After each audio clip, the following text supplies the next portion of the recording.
Welcome to the Selby's Godcast. I'm TJ, that is Zack. Okay, multiple choice, buddy.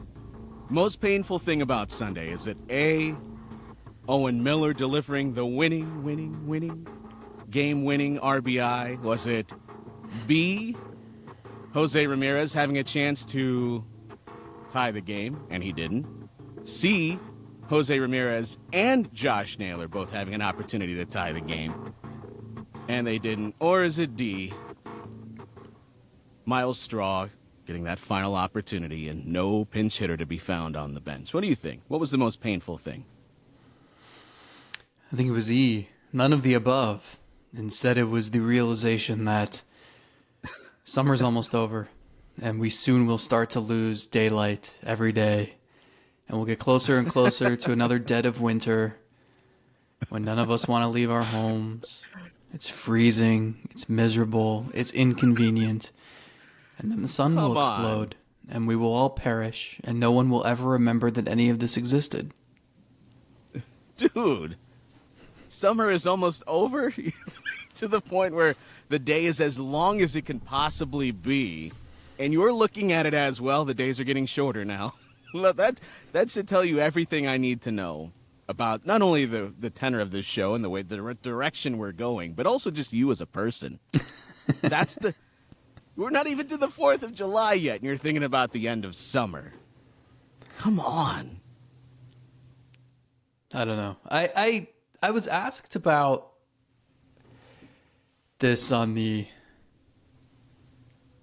highly esteemed Carmen and Lima show on 92.3, and they were asking about Tito's decision making, and I never know how much stock to put on what's being said on Twitter, because not only is it not all of Twitter, but it's really just the bubble that we see based on who we follow. But yes, I was the main point here is I'm curious how much is it because they play so many close games? Is that why everything this season feels magnified? The question you just laid out to me, every answer shouldn't matter at all if that is a 3-run game. But they don't play those. Every game they play is a 1-run game. And so every single little decision or little development feels like a monumental thing. It's just been the way of this season. So that's why I'm not going to pick one of your little things that could have changed the outcome of the game on Sunday. I'm going to pick the fact that none of us are going to be here once the sun explodes and the universe stops expanding. Well, see, where am I supposed to go with that? Like, nothing matters in comparison to the universe dying. But this is what we got. People didn't tune in for that. There are other shows that can cover whether or not the Earth is round or splits matter. But people come to us to determine whether or not Tito should have gone to his bench in the 9th inning. Should have even gone to Myles Straw to begin with. To be honest, I didn't have a big issue with him pinch running Myles Straw, to be honest. A little curious that it was for Tyler Freeman, but I get it. Myles Straw should be pretty much as close to a guarantee as you can get to swiping second base. That's what you're thinking in that situation, that he should be pretty much a 100% to take that bag. What do you have to say in regard to that? Well, no, I just wanted to mention that, like, I said out loud, I don't remember who I said it to. Maybe nobody. But I either said out loud or maybe texted someone in the press box that it was curious to me, not because of Straw's base running ability, and we should get into that in a minute, but it was curious to me because it left you in a spot where Arias would have been the guy you'd want to pinch hit for at some point, with, I assumed, Josh Bell. But you remove Freeman from the game, and things get a little more complicated with your defensive configuration and just moving forward. So it was... So who cares? Deal with it. No, but I'm saying... I'm saying this is why it was confusing to me. It was a move you didn't have to make. And if you were desperate to get Straw in, I thought there were other ways to do that. But in this situation, Tyler Freeman is now on base. And I think we both can agree that this role that we've been just went first trying to third on a carve out, wild pitch. Myles Straw is supposed to be that. He's supposed to be a guy that's on first base. It's almost automatic that he should take second base. We've screamed about it for weeks and weeks. The few times that he gets on first base, he needs to be standing on second base. Well, and earlier in the year, he was doing those things. Yeah. So this is the main discussion that should be taking place here. And I can't say for sure because we didn't tackle this part of it in post game, and maybe it's something that can be discussed. It's one of those day after conversations, not the pinch running itself, but the bigger thought here. They want Straw to run more. They have been urging him to do so. He doesn't have a stolen base since mid-May. He has 2 stolen bases since April. He stole like 8 in the first 3 weeks and then just stopped. And I don't know if it's because of instincts. I don't know if it's because he doesn't reach base enough, so when he gets on base, he doesn't want to screw up. But they've been encouraging him to run more. Tito sort of hinted at it a couple days ago. It was one of those where, like, I was asking about the base running numbers. I wrote about it this morning, and they've, as a team, they've stopped running. They have 9 stolen bases in June, and that's 9 out of 17. They've also been getting caught more. They had 35 stolen bases in April. So something has happened where they've just stopped, and it's weird because they've stopped running despite getting on base a lot more. The offense is finally doing some things. So I think there are a lot of factors to it, but the main thing here is Tito sort of like indicated that they want Straw to run more, and my takeaway was the reason to pinch run him was that was putting him in a situation, they have a young team. There's still there's a lot of testing and trial and experiment going on. And I thought that was hey, go run for Freeman and go steal second base. Because he was running. He stole it once and then had to go back and then got caught. So right. My takeaway was that was a specific instance of trying to, I don't know if Straw needs more confidence on the bases. I don't know if they just wanted to throw him out there into the fire or what, but that's what I think that was. See, in that situation, my blame goes to the guy that didn't execute what his job should be to take second base. Now, it's unfair. He takes second base. He gets sent back to first. Well, it's a similar situation almost immediately within the plate appearance where he gets thrown out. And I've heard people say, well, maybe you don't try to take the base with Arias and the potential strike 3. Didn't it just indicate that there are other things at play here that could enable you to take second base more easily if the umpire doesn't step in? To me, your job as Myles Straw is to go play elite defense and to steal some bags when you get on base. And if you're telling me that there's something in the way of him stealing bags now, then why is he occupying a roster spot? And even why is he starting games? Because if he cannot execute one of the most vital parts of his game and he needs nudged in the right direction, then you don't even start him because he's still not bringing that element of speed and stealing bases to the table. So that's my issue in that situation. It was interesting, but I can see it. We talked about this before. In evaluating a manager, there are things that I think I wouldn't do that, but I see the logic behind. I can follow it, what you're doing. And so I don't get too up in arms about it because even though I might not do that, if I understand your logic behind what you're doing, and in that situation the logic is we need to get the runner to second base so that we can bring him in, and Myles Straw should be an almost guarantee that he takes that bag, then I buy that. And I'm also in that situation picturing if this guy comes up later in the game and you need him to, well, look who's down the bench. There's Josh Bell, and also there's David Fry, who just had a nice game. And Tito talks all the time about not wanting to stand in the way of somebody getting hot. I think they might have done that with Gabriel Arias, who now can't buy a base hit to save his life, who a couple of weeks ago actually looked like he was red hot, but because of the way that this team is put together, they can't let Freeman or Arias or anybody, for a while it was Will Brennan, get any single bit of footing to be able to have a nice run as a hitter. So maybe that happened with Arias. They got in the way, and now he's cold. But regardless, if Straw comes up, I look down my bench, and I would rather have Josh Bell, and I would rather have David Fry. And if you tell me defensive positioning, bull crap. The guy that was in right field was just in center field early in the game. You've got Josh Naylor, who I know you don't want to take off of first base, but if it comes between winning and losing, I will send him out to right field. And David Fry can play almost anywhere on the outfield and infield, though Saturday might have called that into question. We can get into that coming up, too, if you want to. The defensive positioning does not matter. You go to Straw, that's the role that we've carved out. He should be coming in. He should be running. He should be stealing bases. If he can't do that, that's on Myles Straw. If he comes up later in the game and you don't pinch hit for him, that's on the manager. Sure. I would rather, if the options are the game ends and you lose, or you go to extra innings and a random fan from the stands has to play center field, you would take the second option, right?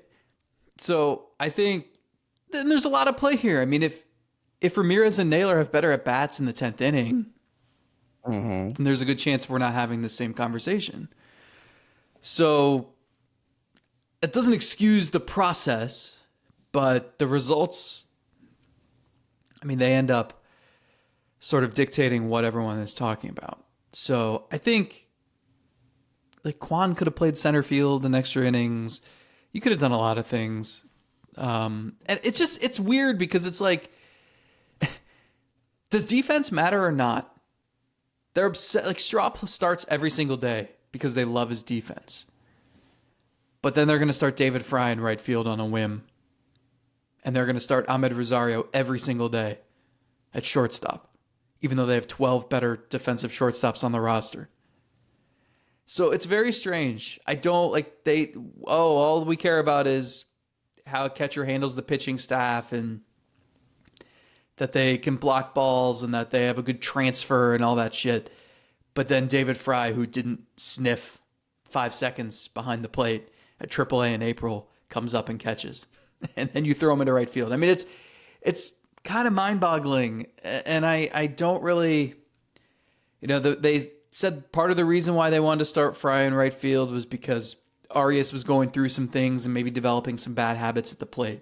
Okay, fine. Send him to AAA then. Instead, he was in the lineup the next day. I mean, it's very weird and odd. He got a lot of work done on Saturday, all right? In the cage, he was right where he needed to be. Their handling of young players has been very odd. And I also think my plea to fans would be, we got to stop being obsessed with splits, okay? I understood it a little bit with Josh Naylor because he had several years of a sample size, but do we understand now that Josh Naylor is just a good hitter overall, right? So he's better against righties, but he can hold his own against lefties because he's just good in general. And we're declaring David Fry a lefty masher and assuming that he can't do anything against righties. So when he starts against a righty, it's like, it's a huge sin. And Gabriel Arias, I don't care what he's done against specific handedness of pitchers this year. Like, these guys are so young and they have tiny samples. They just need at bats, period. I don't care who it's against. So just keep that in mind. Sometimes it takes guys years, and you don't want to pigeonhole them into a specific part-time role just because you think that they can't hit lefties or they excel better against righties and they've been in the majors for 10 minutes. Just pump the brakes on that. And if you want to gripe about something, by all means, there are many ways we can complain about how they've handled young players in general and just the weird playing time allotment. And I mean, has Tyler Freeman done anything to suggest he doesn't deserve more playing time? And yet he's the anti-Chick-fil-A. He only plays on Sundays. I was confused when he was in the lineup earlier this week. That was not a Sunday. I was nervous. I thought, did I black out? Did I miss part of the week? Am I missing time? What happened? to get him into the lineup. And of course, anytime he's in the lineup, it's because like something disastrous happened, because that's the only way that this kid can actually just play. And yet when they play him in these short little bursts, he's been pretty terrific. Now, granted, he's limited as a hitter, that he's not going to bring some 25 home run power. Fine. This Who offense, is? I will live with the guy that has the 720, 730 OPS, but also brings a 280, 290 batting average. Like, that's fine. I'm cool with that. That's a lot better than a 600 OPS or worse, or a center fielder that is allergic to stealing bases now. And defensive metrics, I think it's a little unfair to him that he just hasn't had opportunities, but it's not suggesting he's having a terrific defensive season either. So what is Myles Straw brought that suggests he should be in the lineup every single day? And you're right. Are we so married to defense, yet we can turn around and put guys out of position to try to get their bats into the lineup? And then it's like, well, we have to play Straw because we're making up for defense elsewhere. I think we're seeing a lot of holes being dug here that have been very difficult to then dig themselves back out of. It's a very weird season. And I understand that when you have a lot of 23 and 24-year-olds, you have to do some experimentation. You have to throw guys out there and know that they might sink. But it's the picking and the choosing that sort of, it just doesn't add up to me. It's just been very, very odd in what they have sort of leaned on and the things that they don't want to get away from. And like, why does Straw have to play 7 days a week? Why can't you play him 4? And you can work other guys into the rotation that way. Why can't you play Rosario 5 times a week? He can still, those other 2, he can come off the bench and pinch hit against a lefty.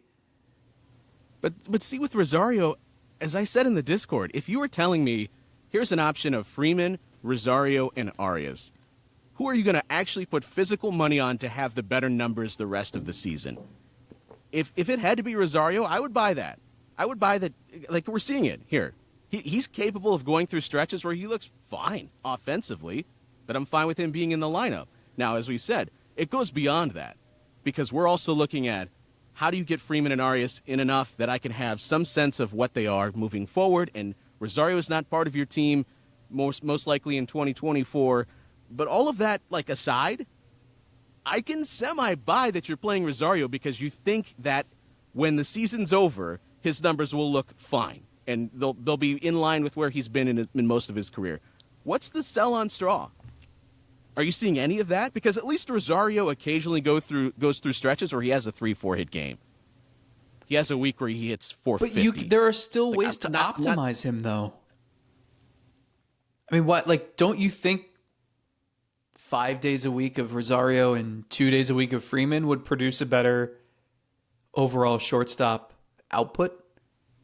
Yeah. I'm not saying that I agree with the decision to always go with You're Rosario. saying it I'm saying depends. that I buy that more. No, not even that. I'm saying I buy that more. Like we were saying earlier, it's not what I would do, but I see some sense of reasoning behind it. Sure. And the reasoning here is maybe the front office has gone through every single run through this they can with their numbers, and they think the best option is Rosario.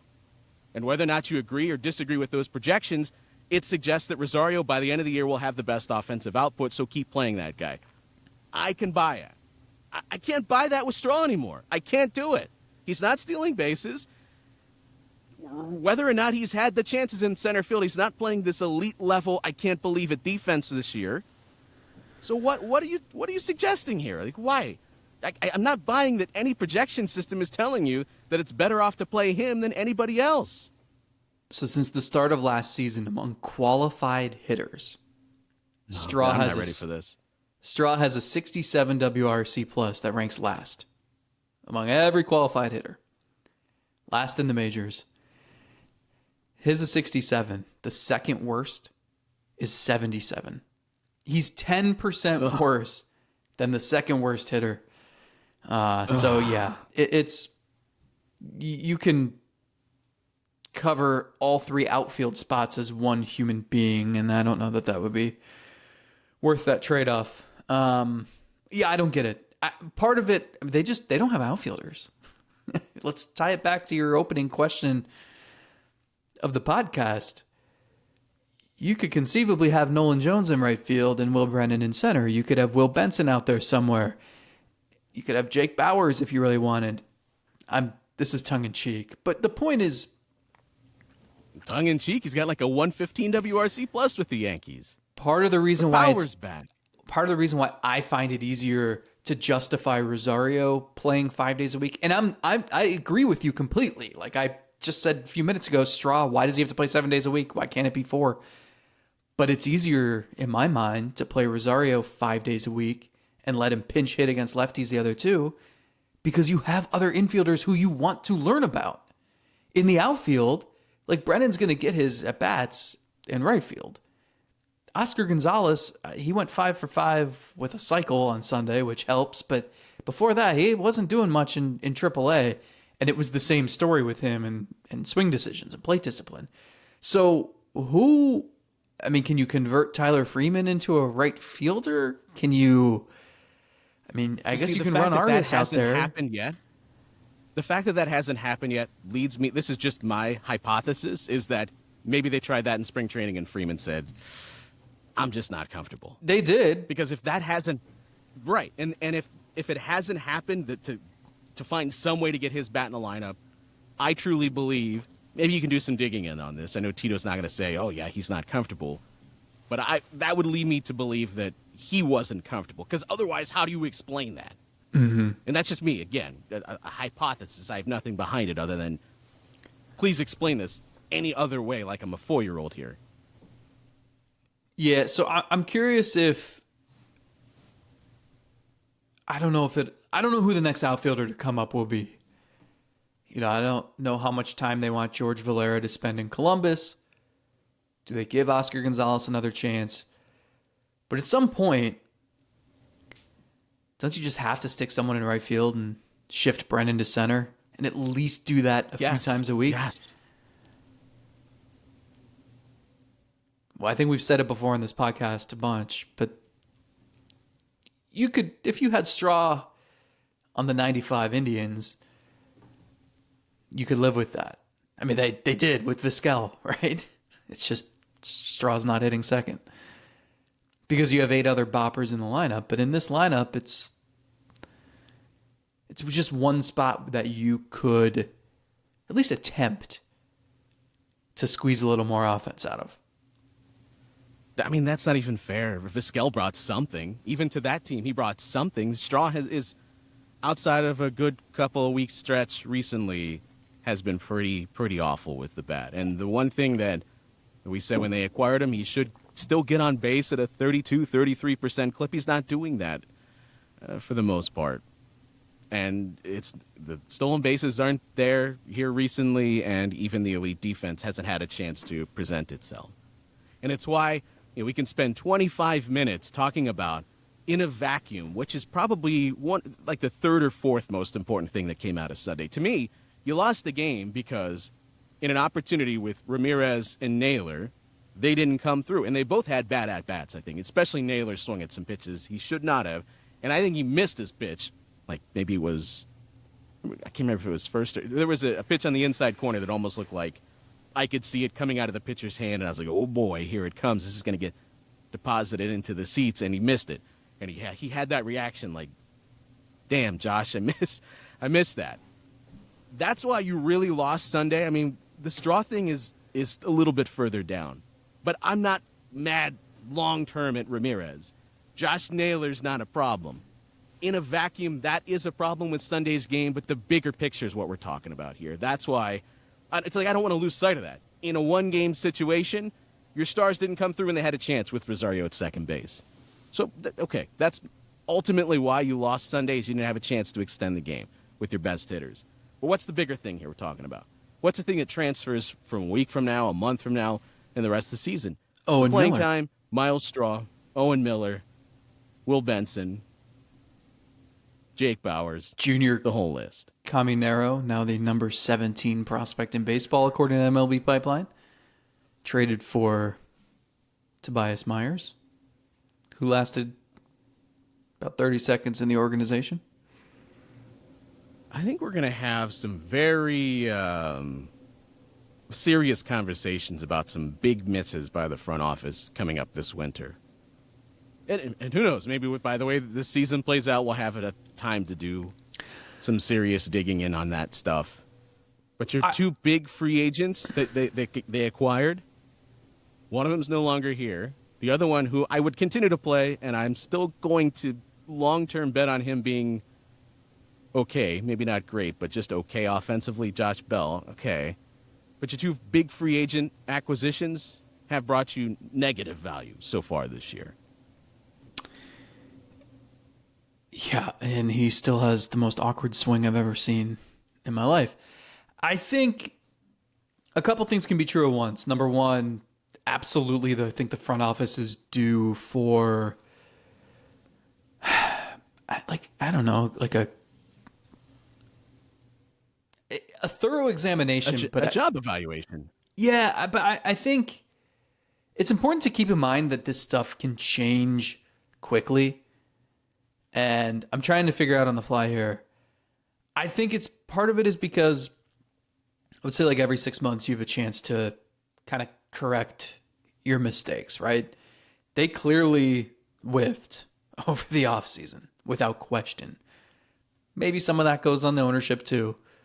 We can certainly criticize them as we frequently do. But with the front office, like, you can make up for that by swinging a couple really good trades here this summer. And it's just, I keep going back to, if you look at the body of work and the trades that they've made and how many times, we said this, I think, a month or two ago, how stupid it is to, a trade is made and everyone has to write your article. Okay, grading the trade.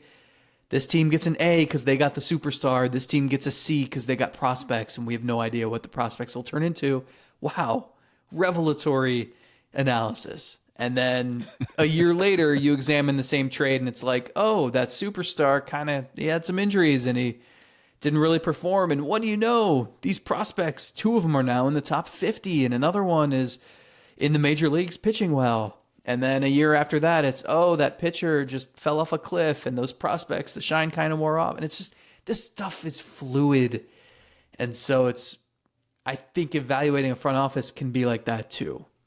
So I think you have to sort of take a step back and look at maybe the systems that are in place more so than just the immediate results, because especially we're trying to evaluate young players. I mean, the Clevenger trade looked incredible. It looked questionable when it was made.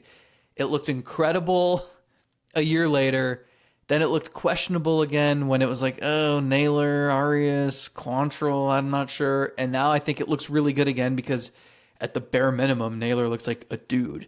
And Clevenger gave the Padres like 12 crappy starts. So that stuff is fluid. So you have to look at the systems, the processes in place. And I think there are some major questions again about their ability to develop hitting, whereas a year ago we thought, hey, look at how many outfielders they have. Like, they have fixed this. This is incredible. So this stuff is constantly evolving, and it makes it tough to sort of take a snapshot in time and give a fair assessment. But I think that's what it time, is. It's a snapshot. Well, I think that time is, I think an appropriate time is coming, because the last year, I feel like they've made more mistakes than I've noticed them make in a long time. Again, multiple things can be true. If you really wanted to play this as fair as you could, you would follow every trade tree until it finally ended, and then you would say, well, that's it. That trade started way back here with trading Eddie Taubman seed and ended with, okay, so what are you going to do that for their whole life? Ended with Class A, right? Of course you have to take snapshots. Taubman You take snapshots. Lofton, Justice, Westbrook, Kluber, Class A. Boom. Yeah. There you go. You have to take the snapshots. And you admit, as this is going on, that it is a fluid thing. It's not over. We had that conversation in April that maybe the Clevenger trade gets too much credit. Well, guess what? I can adjust, and I can come back and say, hey, they do deserve credit for Naylor blossoming the way that he finally is. And Quantrill, for whatever you think of him, has given him league average pitching since the time that he's been here. And that holds value to a team that's not paying him very much.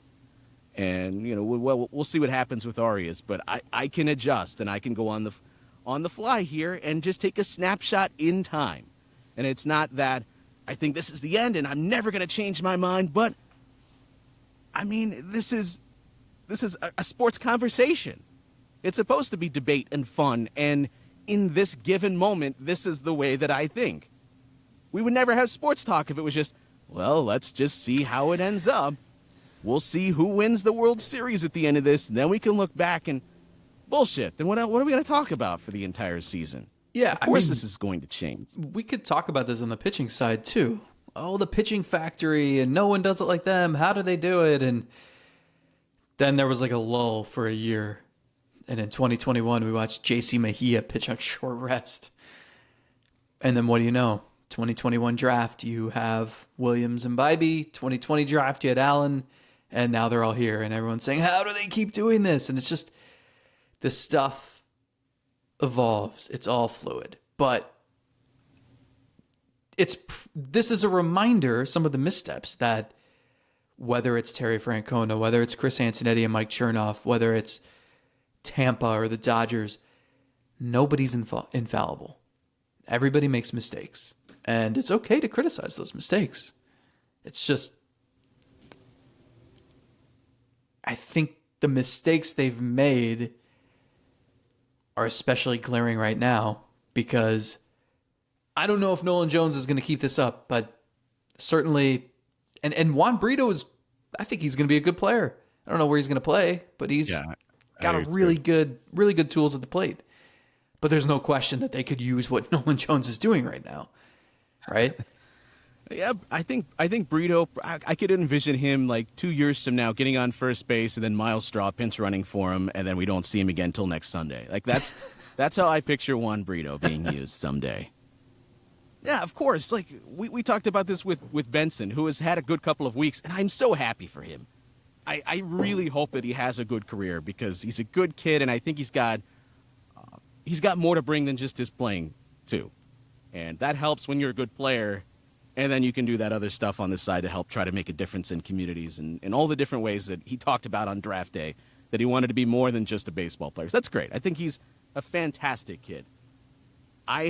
Every single hitter that we semi-jokingly but also were semi-serious about in the intro has things that I'm like, okay, well, do I really think that Benson is a guy that's going to be a above average bat? If I'm betting, probably not. Nolan Jones is running like a 450 BABIP right now, and he's still striking out 30% of the time. Do I think that that's sustainable? No, I don't. Do I still think he's got a lot of the same red flags and warning signs as a hitter? Of course I do. But the thing is, like Owen Miller, you get rid of him, and nobody on this show was bitching about that. I told you that Chris Taylor got kicked to the curb by his first team too, and in Miller's case, his second team, before he blossomed. But again, he is a hitter that is limited by the type of hitter he is. Even at his best, he's probably like a 280 hitter that is going to struggle to hit for a ton of power. And those sorts of guys aren't like serious game changers. In this offense, could it make a difference? It absolutely could. But the thing is, in those evaluations, I sometimes get caught up in, well, I thought that too. But the front office has got to be smarter than me. The front office has got to be smarter than you. Otherwise, why are you and I sitting here doing this show and not running the effing team? If you're not better than me or you, then why do they have the jobs that they do? They have to be better at seeing guys that can...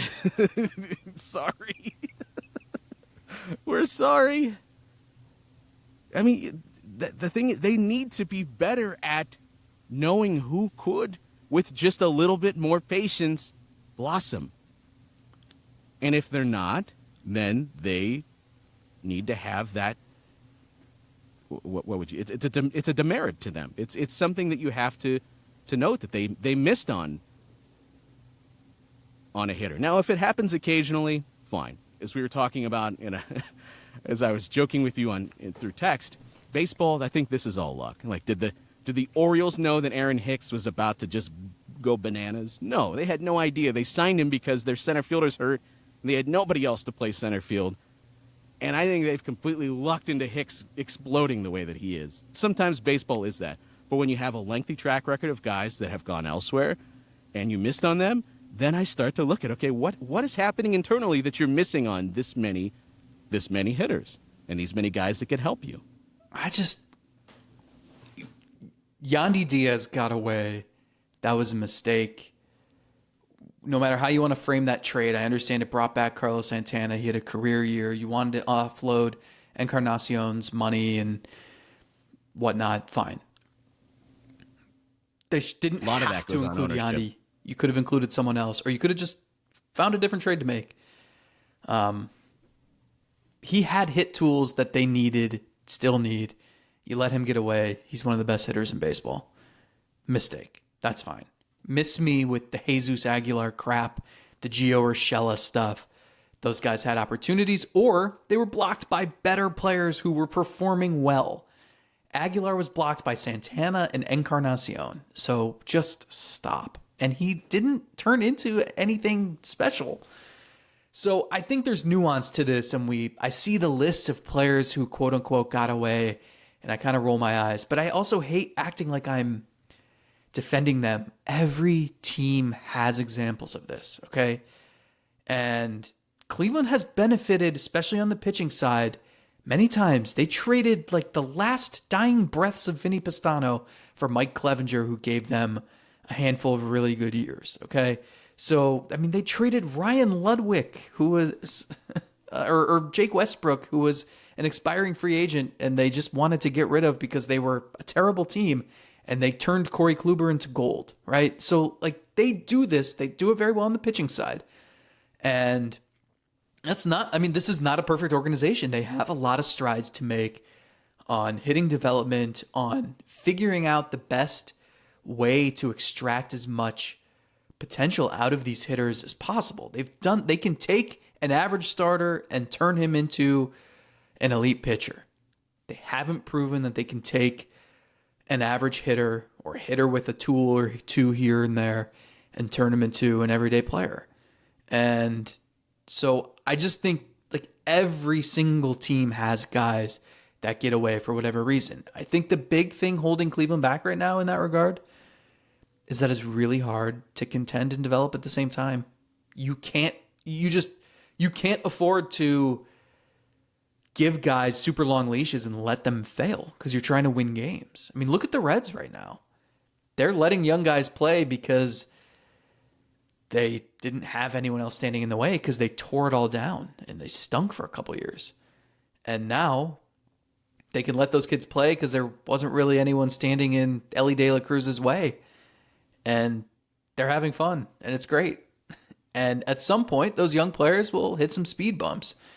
But they didn't have, Cleveland has collected so many middle infielders. And the Reds actually have too. I think Noel V. Marte, who's a really good prospect, just got bumped up to AAA. It'll be interesting to see where he plays. They've got a ton of infielders. They're going to run into a similar problem. But they're talking about trading India, who 2 years ago was Rookie of the Year. Right. So it's really hard to pull off. Other people. It worked last season, but that doesn't guarantee anything moving forward because these are still young players. And you have to, we've said it. It's like, if you don't, they haven't made this big trade that we've thought they were going to make for years, right? Package a couple infield prospects and a pitcher or something and go get an established outfielder. We've been calling for that for 2 years. The front office has acknowledged that it's something that they need to do, and they haven't done it. And we've said they're going to have to make some really difficult decisions on guys probably earlier than they're comfortable with because they don't have opportunities to let everybody play and prove themselves. And that's what you're seeing. When you have to make decisions like that, you're going to make some wrong ones. All right, let's take a break from this for a second. I don't know if this is a fun exercise or not. I'm curious. This has been a running gag for a couple of years now. You would always ask me, who's my three? Who are the three pitchers that I want to start a playoff game with? That wasn't you or me that brought this up this year. This was our Discord. So go join the Patreon, patreon.com/SelbyIsGodcast, patreon.com/SelbyIsGodcast, where you get access to the Discord and just the endless conversations that take place during and after and before every single game. People want us to do that same exercise. Well, they're 2 games out of a playoff spot. I don't know that that's fair as we record this on Monday to say who would start a playoff series. This team and the word playoffs do not belong together until they earn that. But I will say, I want to do something similar. I want you to rank based on confidence, a hierarchy of sorts. If you had to win one game and you could select any pitcher currently on this staff to go start that game, rank them for me in terms of most confidence to do it at this given point. Not in the future, at this given point. You want me to rank every pitcher? Are you going to start bullpen games too? Every starting pitcher that's currently on the team. Number 1, Shane Bieber. Number 2, wow, Tanner Bybee. This team's terrible then. Bieber starting game 1. He shouldn't even be starting any playoff games. All right, sorry. 2, Tanner Bybee. 3,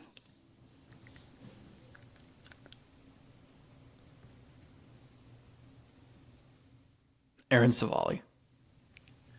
What? 4, a close... What? Hold on.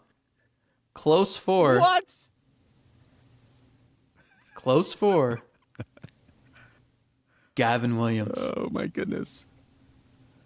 Oh, what? 5, Logan Allen. Explain that. Explain that. Explain yourself. I don't know. Walk me through this. Bybee showed me something. His stuff is fantastic. If he can just command the fastball a little better, he's going to be excellent. And I thought his start against the Brewers, that was another example of... So, they're in a quandary here. Those 3 guys, Williams, Bybee, and Allen, they're not going to go over 150, 160 innings this year. And so they have to be judicious with their usage. Wouldn't be surprised to see a couple trips to Columbus for a breather. And they've said, like, as long as it's not, the intensity of the innings matters, the stress level, the number of pitches, and they're not saying, all right, Bybee's at 155, his season's over. Like, there are ways where I was told, like, those aren't a hard cap necessarily. But one of those tests or trials that they had to run the other day was Bybee got up around 100 pitches, and they left him in to try to get out of that jam in the 6th inning. And he did it. And I think that something like that goes a long way. He talks all the time about getting through 6 innings is his goal every start. And he had to dig deep. He threw a lot of fastballs. He was hitting 97 there toward the end of that outing. Ended it on a beautiful changeup. And I think that goes a long way for his confidence. It's like little things like that where you're sacrificing a little bit in the moment because those are pitches that he might not be able to throw later in the year. But the victory in that moment, I think, pays dividends. And I thought that was just him demonstrating what his ceiling is, which is, I don't know, like a good number 2 starter maybe. And he's had some big moments. I mean, remember his second start, he went toe-to-toe with Garrett Cole at Yankee Stadium. Like, I think he's sort of built for those environments. So I would put him second. Savali, I don't know. The stuff looks good. It wasn't great Sunday. I still just think he's like a reliable guy. But Even though I've only seen Gavin Williams for one start, and that one start was sort of unspectacular, just as pure stuff. I'm just assuming that by the time we get to September, I'm going to trust him more. So I put him kind of neck and neck with Savali right now. And you're asking me who I'd want to see start, right? He's more interesting to watch. I like Savali's curveball, but I don't know. Cutters are boring. Tell that to the guy you picked first, Shane Bieber. It's like his worst pitch. Well, someone needs to tell him that then. Stop throwing it so damn much. Yeah, every single, like, Bieber is the guy that should be the easy choice here to start because he's got the track record. He's got experience in these spots. And yet there are other guys that I think at least make for it to be an interesting conversation. In terms of ERA, like, there's hardly any separation between Bieber and Bybee. And Logan Allen is actually better in both of those categories. And then Savali, in the small sample size that he has, best the three of those guys. So, like, what metric do you want to use here? Savali's interesting. Why has there been no talk other than our text messages about any teams wanting to trade for him? So you want to trade Bieber and Savali, and then Williams, Bybee, and Allen aren't going to be able to pitch past August. Who's starting for you in September? Mitch Talbot? Your MVP. Tomo Oka? Oh, if I could sign up for that, I would do it right now. Teams just pick random starters in the past and they come back to throw a game, like a celebrity host sort of a thing. If you're out of the race, what better way could you? I mean, that would be. Isn't that what the Rockies did the other night? In August and September. I thought my phone malfunctioned. I was going through scores, and I thought, do they have 23 runs here? And I thought, oh, they must be at a position player pitching. Oh, my God, they're in the fourth. What is happening? So, yeah, maybe the MVP Curry could start some innings late in the year. Hunter Gaddis will make a return. I think you still have to go Bieber 1, but maybe I have more faith in Logan Allen handling that than you do at this point. No, I mean, he's a very dependable guy, I think. He just seems like he's kind of got that Josh Tomlin quality of he's always going to pitch better than you think he is, maybe. Mm-hmm. Yeah. He's had some command issues lately, though, which, if you take that away, he's pretty vulnerable.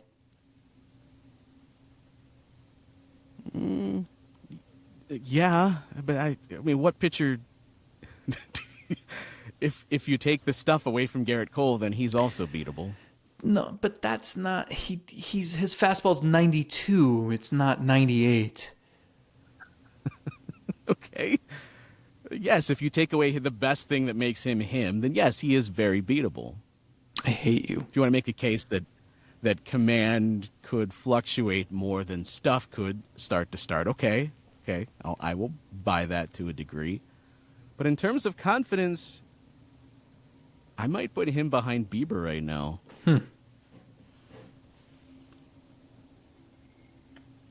And if you'd asked me before Sunday, I might have put Savali ahead of Bybee. But he also needs to be perfect on the edges. And we saw in one inning he was not, and he got roughed up. And then, of course, he was back to being okay. So I'll say Bieber, Allen, Savali, Bybee, Williams. This is a more fun exercise than it was a year ago because I think our answers conflict. We should do this weekly. I know we did it last year, and your answer was the same every week. But this year, I think it would be different every week. Yeah. I mean, like one more start from Gavin Williams where he just looks spectacular. Couldn't he rocket up this confidence list very quickly? Yes. Based on stuff alone. It's the same thing in the other direction. If I saw Logan Allen just get his butt kicked again, or Bybee, not make it out of the third inning, it could very quickly. I mean, that's what when you're talking about younger pitchers, the sample sizes are so small that you allow one start to drastically change what you think of a guy. Not long term, but I mean in the moment right now. Yeah. And you trade Bieber, and then what? Where does Joey Cantillo fit on your ranking? Oh. Yeah, he's got a way to go to get back up there. There's no way that this is actually a person. You know why I'm saying that, right? And now it's time for the random Cleveland used to play here guy of the day. It's been so long since we've done one of these. Do you even think that you're going to be able to handle this? No, I wish I had. A guy I met over the weekend as a phone a friend. This guy knows every single baseball player in the league year after year. Because he has the coolest job in the world. Let's get through this, and then I want you to wrap up the show with that. All right. Every time we do these and I go with someone that I don't even remember existing, I try to very quickly go to their Wikipedia to make sure nothing terrible happened with this person. But, okay, so this person pitched with the Indians in 2009, was part of 38 career appearances he made in the major leagues overall, 3 of them with Cleveland. Do you hear like what you're asking me to do? Yes. Some guy spent I'm just gonna keep a running. week with the team 14 years ago during a season no one would ever care to remember. It was just, how quickly could I find a guy? Usually I try to have someone in my back pocket, but it's been so long since we've done this, and people have been asking where this segment is at, that I thought we'd bring it back for a week. 3 appearances with Cleveland in 2009. He also appeared in 2 games with the Tampa Bay Rays in 2009, so 5 appearances total in 2009. Also made 26 appearances with the 2007 Washington Nationals, and 7 appearances before that, his debut at the age of 29 with the Baltimore Orioles in 2006. So Tampa Bay, Cleveland, Washington, Baltimore is where he spent his career. This man is now 46 years old now. When he pitched with Cleveland, he was 32, right-handed pitcher, 2 1/3 innings, 7 hits allowed, 7 runs, 6 were earned, 2 home runs allowed. Have you done the Immaculate Grid yet? Have you seen that? No, what is that? I think it's something you would enjoy. It's basically like the list: Astros, Blue Jays, and then something else at the top. And then vertically it'll be like Pirates, Orioles, something else. And so you have to find, the square where those descriptors meet up. You have to find someone who played for the Pirates and the Astros. You have to find someone who played for the Pirates and the whatever other team I said. Okay. It's pretty fun. It's difficult too. And the goal is to get all 9, find a player who fills the descriptions of each of the 9 things, and you can't screw up. You get 9 guesses. Anyway, I have no idea who you're asking me. I can give you 9 guesses. I don't think you're going to get it. All right, his first appearance with Cleveland came on July 7th, 2009. He came on in relief after Jeremy Sowers started, went 5 1/3 innings, allowing 4 runs. Then came Chris Perez, who was saddled with a blown save. He gave up 2 runs in 2/3 of an inning. Then this guy came in, gave up a pair of home runs, and then only lasted a third of an inning, gave way to Tomaoka, who pitched an inning in 2/3. So 4 runs allowed in his debut. He allowed... home runs to Alexei Ramirez and Paul Konerko. So he just fit right in with what the rest of Cleveland was doing at that time.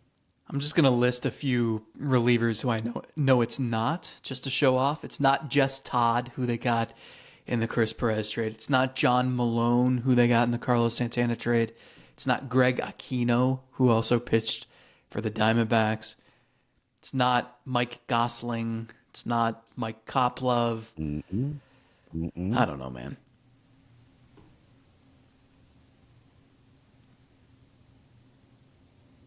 Trying to see if there's anything else notable before we reveal.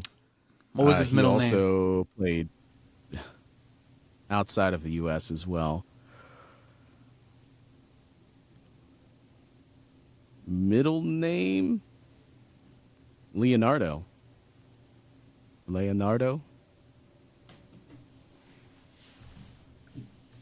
Shared a first name with a Ghostbuster. Not going to help you at all. Yeah, movie reference will help. Thanks, man.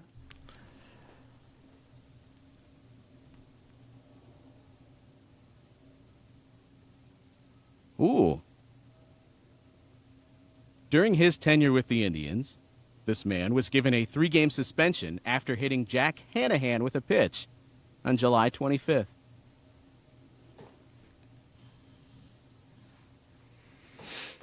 I don't know. Francisco Cruzetta. No, the man that I'm referring to is none other than Winston Abreu. I remember the name just because I feel like I've seen it scrolling through Baseball Reference, but yeah, I never would have guessed that.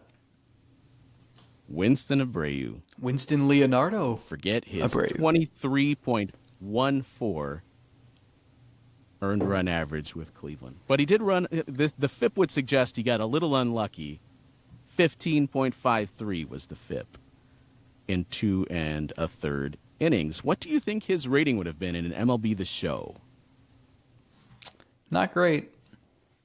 Yeah, so our loyal listener, Evan, introduced me to his buddy who was in town over the weekend, whose job is, he is the guy who creates the ratings for players for MLB The Show every year. I mean, what a gig. Lives in San Diego, too. So just, I guess, hangs out on the beach, goes to Padres games, eats fish tacos, and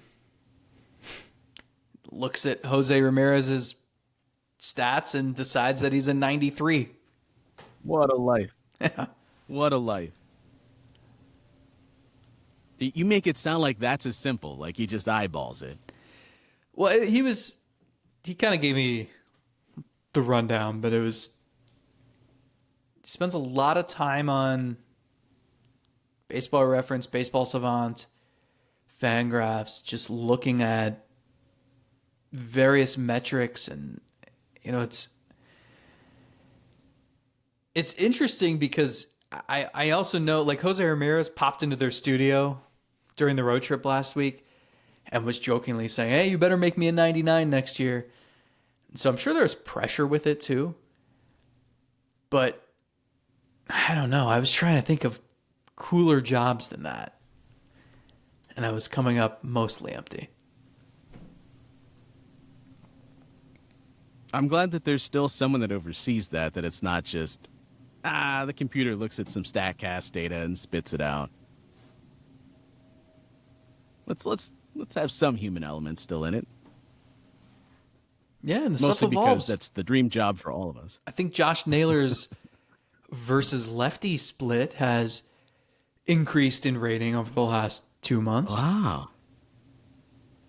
Were you in there telling him that splits don't matter? Maybe. I'm telling you. Flat Earthers and Splits Don't Matter Truthers. Podcast coming later this summer. Depends on how the rest of this Guardian season goes. Yeah, that is pretty much the dream. Would you rather be the guy that makes the ratings in MLB The Show, or the guy that tastes the desserts in New York to make sure that they're good before they put them out? That's a job. Can make it one. Never give up on your dreams. I'd rather be the guy that gets to do this podcast with you twice a week. And a liar, too. Unbelievable. We'll be back later this week. Patreon.com/SelbyIsGuidecast. And save $20 off your ticket purchases. You know how to do that. People get mad when I make the reference. Code Selby. SeatGeek.